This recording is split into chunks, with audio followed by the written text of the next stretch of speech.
Estamos aqui já para mais um dia. Estamos lendo. Ui! Ai, Deus. Deixa eu acabar com isso aqui. 7h59. Não tem jeito. Bom dia, Simone linda. Estou tentando gravar no outro, mas não estou conseguindo. Bom dia, querida. Bom dia. Vamos só nós aqui por enquanto. A boa notícia é que já consegui subir todos os 200 vídeos dos Reis Salomão que eu gravei. Bom dia, amor. Bom dia, Fernanda, linda. Então, a boa notícia é que eu já consegui subir todos os mais de 200 vídeos que eu gravei do Rei Salomão cá entre nós, lá no YouTube. Então, só precisa organizar porque eles sobem fora de ordem. Então, a gente vai organizar por capítulo. Vocês vão poder ver capítulo 1, todos os vídeos, capítulo 2, todos os vídeos. Vai ter uma capinha para cada capítulo, bem organizadinho. Então, tem mais uns diazinhos, acho que semana que vem já as transmissões vão ser pelo YouTube. Vão ser por aqui também, mas a gravação não vai ficar aqui, vai ficar lá no YouTube, tá bom? Então, já estamos chegando num processo, no final do processo foi longo, difícil, mas a gente está chegando. Então, hoje vamos para o verso 11 do Rei Salomão. E ele traz uma imagem curiosa. Ele fala de uma serpente, sabe aquele encantador de serpentes, né, que a gente vê nos desenhos animados? Eu nunca vi ao vivo e a cores, acho que talvez vi em filme, mas que tem um cara que toca flauta e aí a serpente sobe e tal. Só que antes da serpente subir, o moço que faz a serpente subir, ele encantou a serpente para a serpente não picá-lo, né? Não morder. Então, aqui Salomão vai falar quando a serpente morde antes de ser encantada, né? Quando o cuidado chega depois do problema, quando a palavra vem depois do dano já ter sido causado, quando já não tem muito mais o que fazer, né? Então, aqui a sabedoria de Salomão está nos lembrando, não é só saber o que fazer, mas saber quando fazer. Vamos no verso? Diz assim: se a serpente morde antes de ser encantada, de nada vale o encantador. Vamos ver isso aqui na visão sistêmica, porque eu achei que era bem forte. Naquele tempo do Salomão, tinha as pessoas que eram conhecidas como encantadores de serpentes. Então, eles sabiam como lidar com esses animais super perigosos, mas tinha uma condição essencial. Eles precisavam saber eles precisavam saber como agir antes da mordida, né? Porque depois que toma a mordida e o veneno entra no corpo, não adianta mais encantamento nenhum. Essa é a metáfora. Então, na vida acontece uma coisa muito, muito parecida. Tem crises que a gente enfrenta hoje que poderiam ter sido evitadas se a gente tivesse agido um pouquinho antes. Tem um filme iraniano que eu já comentei aqui, que um monte de coisas pequenininhas acontecem e as pessoas não se dão conta, depois vira um desastre imenso. Eu não lembro o nome do filme, mas é um casal que está tentando se separar. Eu falei disso, sei lá, tem 2, 3 meses atrás, mas eu não lembro o nome do filme. Então, antes da gente falar uma palavra dura para alguém, antes da gente romper relações com alguém, antes de uma dívida crescer, né? Antes de uma distância virar um silêncio, ninguém se fala mais. Na visão sistêmica, isso aparece com muita frequência, né? Tem desequilíbrios que não são vistos a tempo. Se eles não são vistos a tempo, o que acontece? Eles crescem, né? Uma pequena exclusão na família pode se transformar num conflito que vai durar gerações. Uma injustiça que não foi reconhecida pode atravessar décadas, né? Um ressentimento silencioso lá atrás pode virar um rompimento, né? Não porque alguém quisesse isso, né? Não quando aquela exclusão foi feita quisesse causar um mal para gerações da frente, ou uma injustiça, né? Não. Porque no momento certo não houve correção no sistema. Então, Bert Hellinger observa que pequenos movimentos na direção certa podem evitar grandes tragédias. Isso é sistêmico. Então, o sistema, assim, se uma coisa não é feita na hora que tem que ser feita, aquilo se prolonga por gerações. E a gente vem com aquelas tarefas que a gente não sabe que tem essas tarefas, portanto, não consegue cumprir, e ela passa para a geração seguinte para ser resolvida, passa para a geração seguinte para ser resolvida, até que alguém acorda e resolve trabalhar e resolve. Né? Mas são pequenos atos que podem ser evitados, porque eles causam grandes tragédias. Isso a gente tem que pensar, né? A sabedoria sistêmica consiste exatamente nisso, perceber cedo, né? Antes que o veneno se espalhe. É o que Salomão está falando, o veneno se espalha. Porque depois, não é que não dá para fazer, mas é um trabalho muito maior, muito mais cansativo. E aqui Salomão está nos lembrando de algo muito humano, que agir cedo é a maior forma de sabedoria. Outra forma, ele está nos ensinando, evita, age cedo. Percebeu? Vai lá e resolve. Deixa eu dar bom dia para Érica, Deise já te falei bom dia, Fernanda também, Simone e Paulo, que chegaram no meio da fala. Bom dia, queridos. Vamos para a visão filosófica? Eu estou com esse filósofo vivo, né? Byung-Chul Han, coreano, Coreia do Sul. Nosso café da manhã juntos. Dri, bom dia. Ele é um dos filósofos da atualidade mais lidos, né? Ele escreve exatamente como o modo como a sociedade contemporânea perdeu algo que era essencial, que é a atenção profunda, né? Com a vinda do celular, da tela, de tudo muito rápido, perdeu-se a atenção. Porque, claro que o cérebro humano tem limites, né? Aparentemente não tem, mas tem. Então, se você tem 1000 informações por minuto, ele não aguenta processar. Então, aquilo vira nada. Você fica hipnotizado, você fica 1 hora na frente do celular achando que está vendo alguma coisa. Quando você desliga, você não lembra de nada que viu. Isso é proteção do cérebro. Então, a nossa atenção profunda de ler um livro, de ver um filme de cabo a rabo, de ter atenção numa conversa ou numa live que nós estamos estamos tendo, ter uma atenção profunda, isso, segundo Byung-Chul Han, se perdeu, né?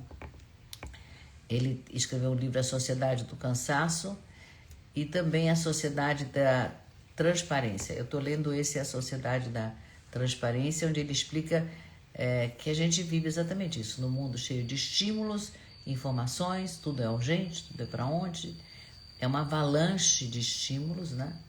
E aí tem um efeito absurdo. A gente vê tudo, mas percebe cada vez menos, não se dá conta do que está vendo.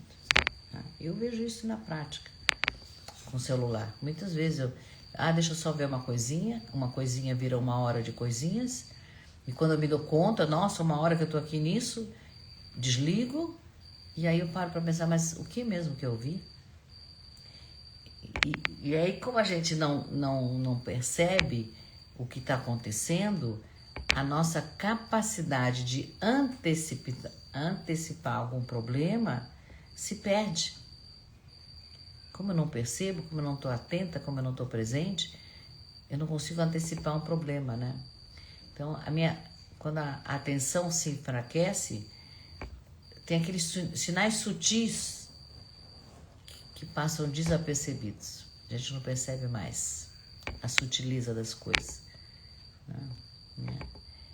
A gente não percebe, de repente, tem uma tensão no relacionamento, a gente não percebe um conflito no trabalho, a gente não percebe um desequilíbrio no corpo. Tem alguma coisa que não está muito bem aqui comigo, tem uma dorzinha. Nem percebe. Um erro pequeno que a gente comete, e aí, quando a gente finalmente percebe, né, o problema já está enorme, já cresceu, né? É isso que o Salomão está nos avisando aqui. A serpente já mordeu. Então, a sabedoria para Bin Shu Han começa com algo muito simples e raro hoje em dia, que é a atenção verdadeira, né? Ver cedo, perceber cedo e responder cedo. Eu gosto do que ele escreve. Eu acho que caminha junto com Salomão e é super atual. Ele está vivo, ele escreve isso agora. É incrível, né? E aí eu trouxe também outro, que infelizmente faleceu em 2017, mas é atual também. É o Zygmunt Bauman, que é polonês. Ele é sociólogo, filósofo, contemporâneo nosso, né? E eu estou lendo também o livro dele, O Amor Líquido, né? Aliás, eu estou lendo A Modernidade Líquida, porque escreveu um monte de líquidos. Eu estou lendo A Modernidade Líquida porque eu acho que tem a ver com o que Salomão está nos ensinando. Ele mostra que tem um jeito de evitar as conversas difíceis e as decisões importantes se a gente estiver atento, se a gente estiver presente, né? Mas as pessoas evitam, a maioria das pessoas evita alguma conversa difícil. Não, depois eu vejo, depois eu resolvo. E aí preferem adiar, né? Mas esse adiamento cobra um preço, né? Então, pequenas coisas, pequenas tensões que podiam ser resolvidas ali no momento, acabam se transformando em rupturas profundas, divórcios. Então, aconteceu uma coisa pequenininha, não resolveu, depois outra coisa pequenininha não resolveu, e de repente são tantas coisas pequenininhas que não dá mais para ficar junto, né? Então, Bauman escreve justamente esse fenômeno de não querer resolver, de não querer olhar para aquilo como uma tendência moderna de evitar o confronto com a realidade, né? Essa é a realidade. O que eu vou fazer com ela? As pessoas não querem. Então, a consequência é bem clara. A intervenção, quando ela chega tarde demais, o dano já se espalhou, né? Então, é o que o Salomão, há milhares de anos antes, já tinha percebido, tá? E está nos avisando. A sabedoria está em agir antes que o problema se torne irreversível. Eu achei que tinha conexão com o verso, porque esse ensinamento filosófico e o provérbio de Salomão têm a mesma ideia, que a vida exige a atenção ao tempo das coisas. Não é só saber, é saber quando, né? Tem palavras que precisam ser ditas mais cedo, tem correções, né, de caminho, de rota, que precisam ser feitas mais cedo. Tem decisões mesmo que a gente tem que tomar mais cedo, não dá para adiar. Porque depois que a serpente morde, segundo Salomão, o encantamento já não resolve mais, né? Então, Salomão fala de serpentes, os filósofos falam de atenção, falam de responsabilidade, mas todos apontam para a mesma realidade humana, que tem momentos que, quando a gente age cedo, a gente evita danos maiores. Então, está nos ensinando hoje, perceber cedo, falar cedo, corrigir cedo. Porque depois que o veneno se espalha, o trabalho se torna muito mais difícil. Não é impossível de resolver, mas bem mais difícil, né? Por exemplo, essa guerra poderia ter sido evitada se as coisas pudessem ter sido resolvidas lá atrás. Não foram. E daí? Estamos em guerra. Em várias partes do mundo, né? A Rússia com a Ucrânia, o Irã com o planeta. Ai. Vamos para a visão literária. Eu pedi ajuda pro IA, né? Bom dia, Maria Lúcia. Bom dia. E ele me sugeriu uma série de livros, mas todos eles a gente já tinha comentado, e achei um que a gente não tinha comentado. Eu fui ler o resumo, né? Tem um prefácio, resumo, e achei que batia. Chama-se A Estrada, foi publicada por um autor americano em 2006. Então, ele começa assim: imaginando um mundo depois de um grande colapso, né? O céu está permanentemente cinza, todas as árvores estão mortas e as cidades estão abandonadas. A natureza foi devastada e ele não fala o que aconteceu, né? Ele nunca explica claramente o que aconteceu. Tudo indica que houve um desastre que aconteceu de repente, né? Aliás, tudo indica que foi um desastre que não aconteceu de repente. Muda tudo, né? Um desastre que não aconteceu de repente. Como no filme tem um desastre que acontece, eu já estou aqui na cabeça no filme. Não, no livro. Um desastre que não aconteceu de repente. Foi algo que foi sendo destruído lentamente. Talvez guerras, talvez negligência, ele não explica. Talvez decisões humanas que foram tomadas sem nenhuma responsabilidade. E quando a humanidade percebeu o tamanho do problema, já era tarde demais. Então, tem esse cenário de catástrofe, e aí caminham duas pessoas, um pai e seu filho pequeno, né? E eles estão empurrando um carrinho de supermercado todo enferrujado. E dentro desse carrinho de supermercado estão todas as coisas que eles têm nesse mundo, né? Tem um cobertor velho, tem umas latas de comida, tem um pequeno revólver com poucas balas, tem um mapa abarrotado, alguns objetos sem algum valor aparente, mas que provavelmente carregam memória. É tudo que restou de uma civilização inteira.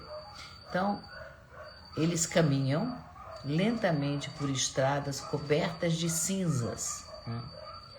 E as cidades estão silenciosas, os carros estão abandonados nas ruas, os postos de gasolina estão vazios, as casas são abertas, como se as pessoas tivessem saído correndo e nunca mais voltado, né? E de vez em quando o pai entra numa casa, ele não está procurando por riqueza, nada disso, ele está procurando uma coisa bem mais simples, uma lata esquecida na prateleira para que eles tenham o que comer, um pedaço de comida que permita eles sobreviverem mais um dia, né? Então, quando ele encontra uma lata, é quase como um milagre, né?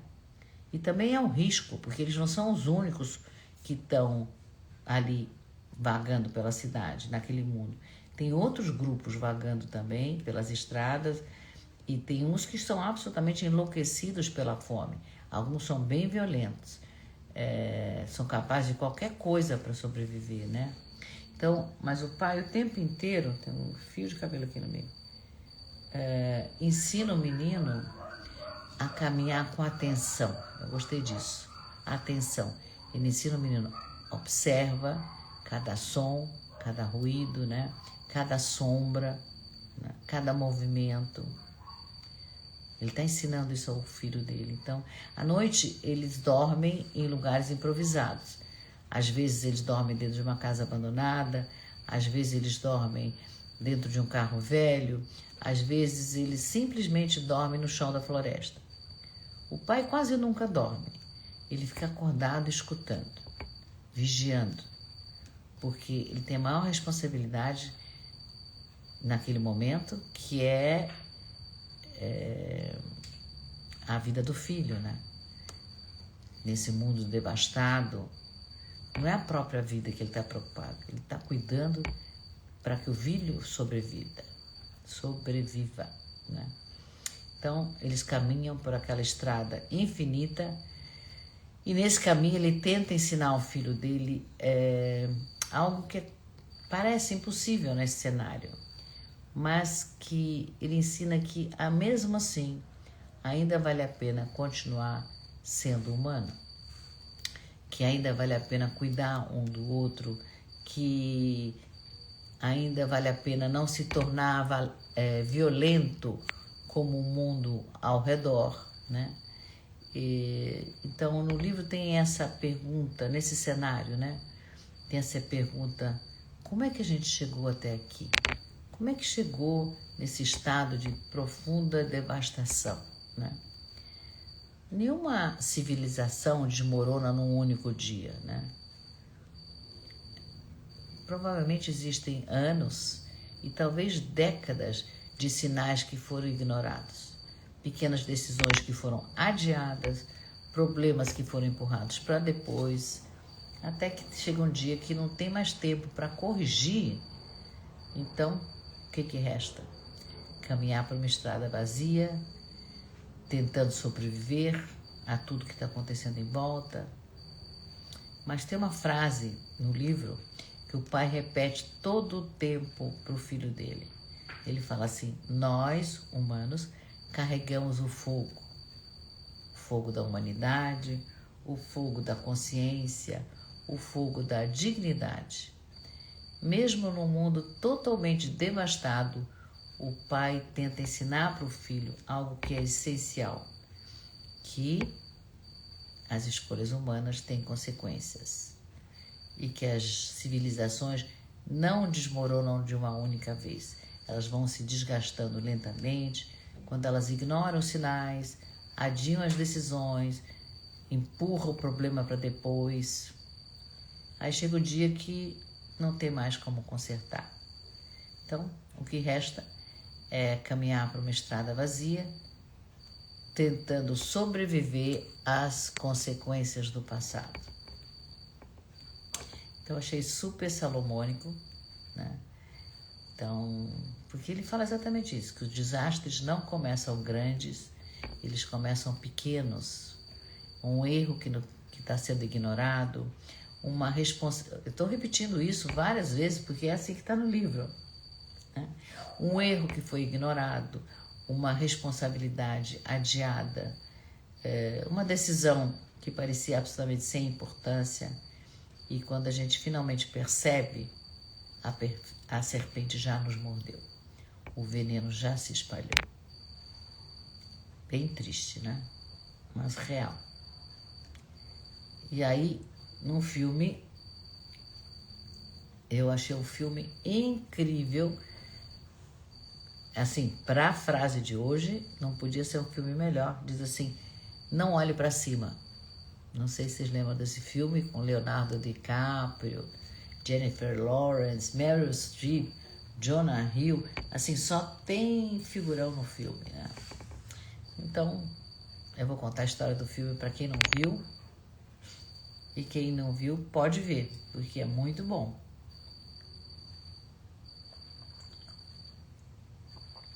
Ilustra bem o verso de hoje de Salomão.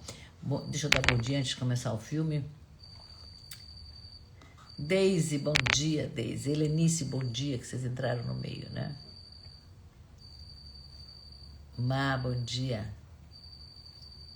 Maria Lu, né? Bom dia. Ok. Manda coraçãozinho, manda foguinho. Não, nós estamos num clima de deprê com a frase do Salomão. Mas é assim, né? Tem dia que é assim, mas mesmo assim, vamos lá, vamos agitar, vamos acordar. Então, a história do Não Olhe para Cima, o filme, Leonardo DiCaprio. Então, a história começa de uma forma bem simples, banal. Uma jovem estudante de astronomia está analisando imagens do céu num observatório na universidade. Simples. E de repente ela encontra algo estranho. Um ponto de luz que não devia estar ali, né? Animada, ela acha que encontrou um planeta, alguma coisa. Ela chama o professor dela. E aí eles começam a fazer cálculos.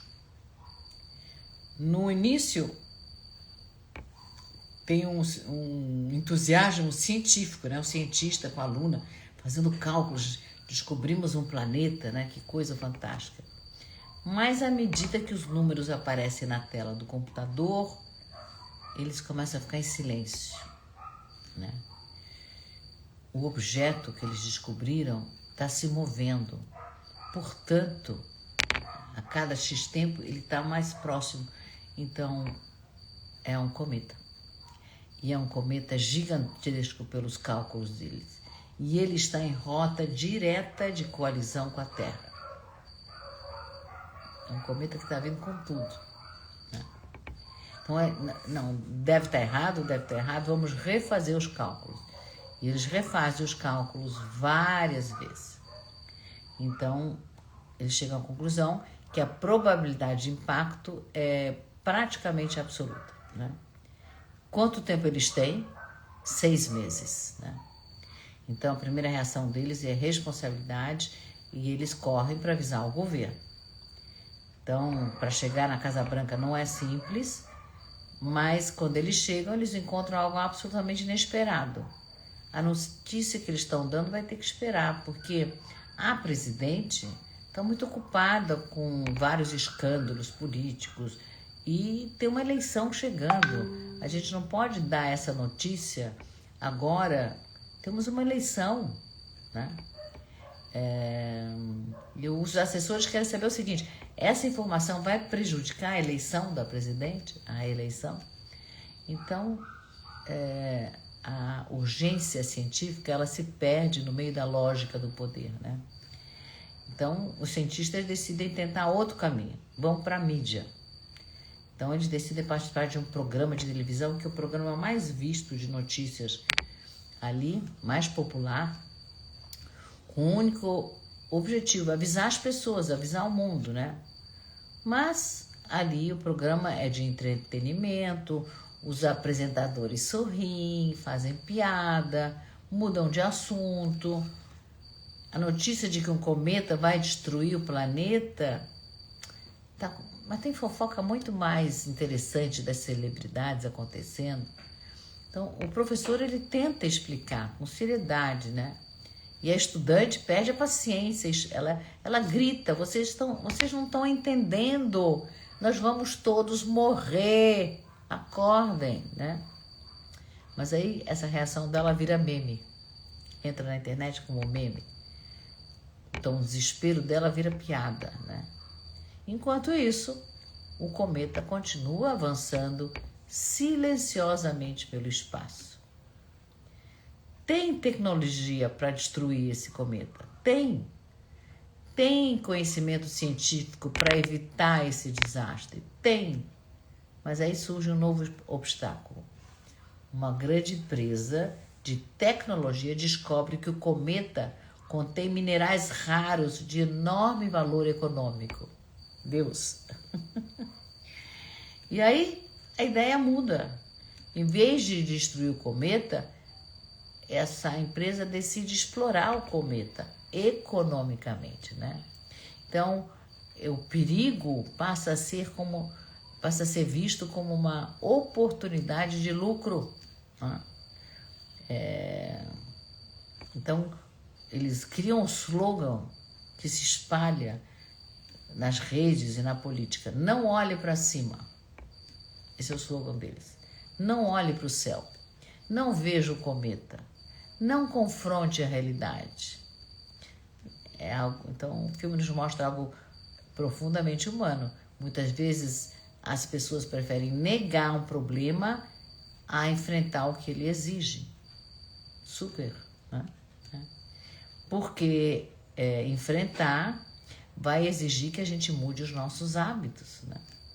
Significa perder privilégios, significa admitir que errou, né? E assim o tempo vai passando e o cometa cresce, né? Primeiro ele está invisível, depois dá para ver um pequeno ponto de luz já chegando, e depois claramente visível para qualquer pessoa que olhe para o céu, né? Mas a população continua repetindo: não olhe para cima, não olhe para o céu. E aí chega um momento que não tem mais espaço para nenhum tipo de decisão, e aí a humanidade percebe, tarde demais, que teve conhecimento, que teve oportunidade, mas que faltou algo essencial, que foi agir no momento certo. Então, é o que Salomão está falando há milhares de anos. Quando a serpente morde, antes de ser controlada, já não adianta o encantador. E aí termina o filme, fim do mundo também.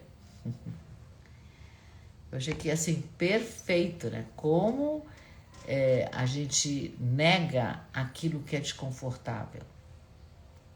Finge que não viu. Não é comigo. Depois eu resolvo. Tem um tempo para resolver as coisas.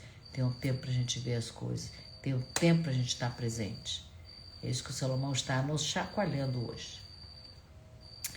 Então, as minhas perguntas para hoje.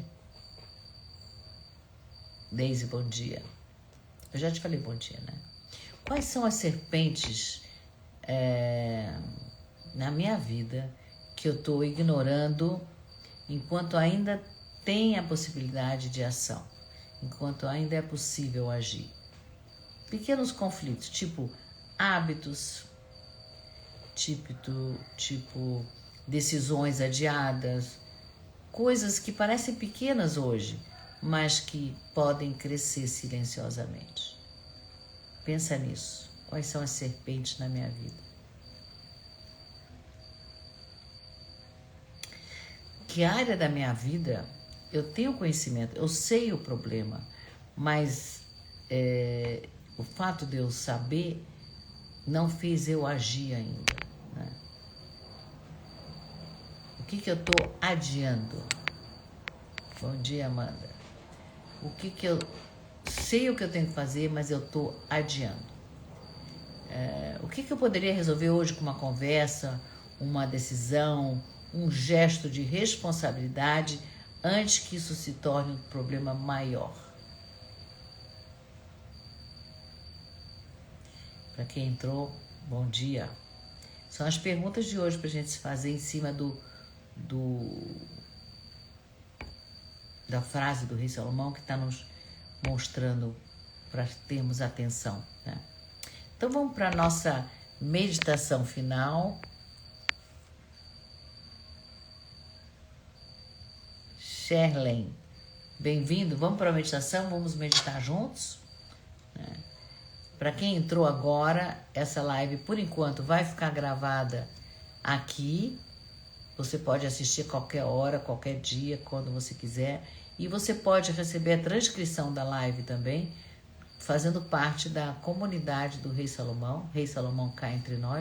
Aqui em cima, na minha bio, tá lá, Rei Salomão. É só clicar, você já entra e recebe a transcrição da live de hoje. Leva 2 minutinhos para ler e vale super a pena.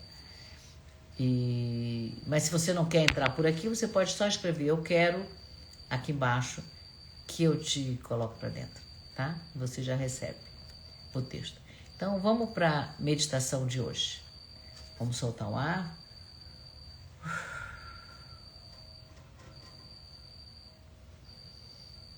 Inspira devagar, segura, 2, solta em 6 bem devagarzinho pela boca.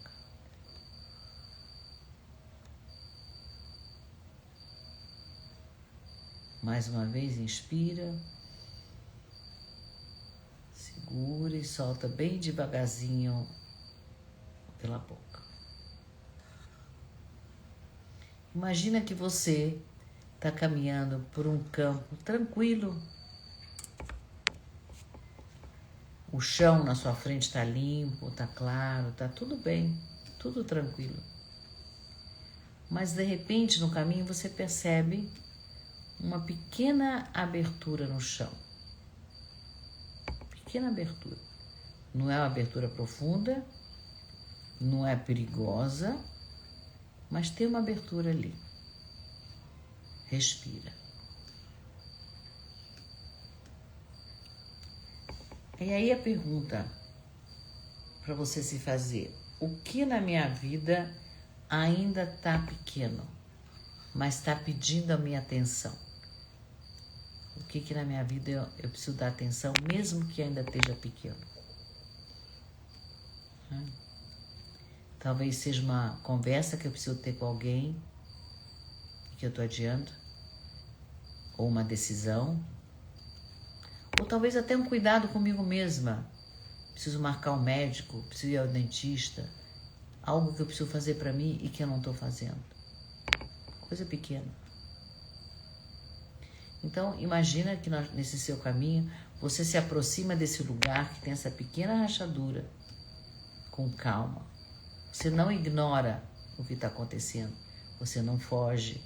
Você olha para o que você precisa fazer.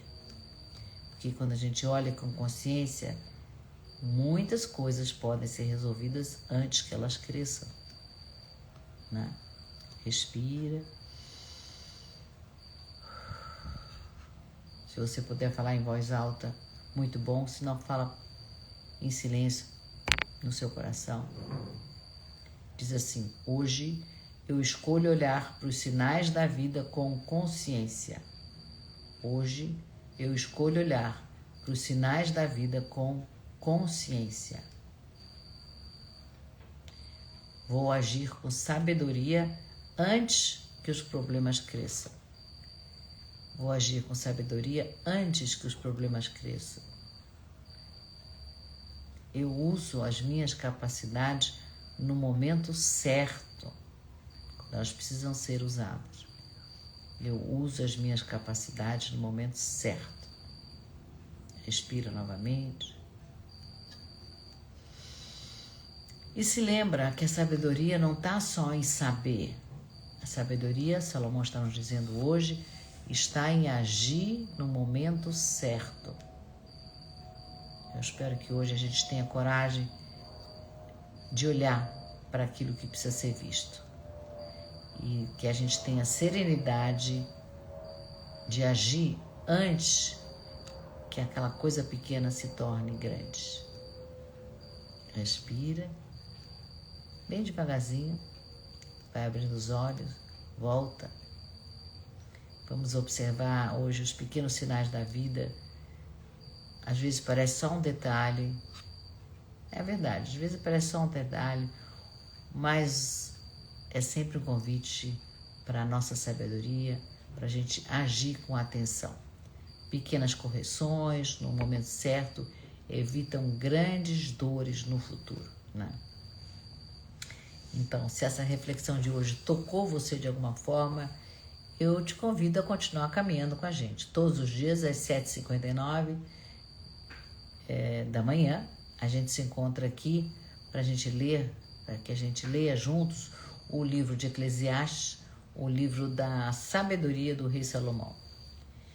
Se você sente que esse caminho faz sentido para você, compartilhe essa live com alguém ou outras pessoas que também possam se beneficiar dessas reflexões, né? E se você quiser caminhar mais pertinho, participa da comunidade do Rei Salomão. Aqui em cima é só entrar, porque a sabedoria aumenta quando a gente caminha juntos. A gente se vê amanhã. Um beijo carinhoso para quem entrou depois. Ângeles, bom dia. Sherlyn Sampaio, Amanda, que entrou no meio da meditação. Bom dia. Desde eu tinha falado bom dia. Bom dia, aproveitem o dia com sabedoria. Até amanhã. Quem entrou agora, que pena, terminou nesse minutinho, mas está gravado, você pode assistir depois. Bom dia para você também.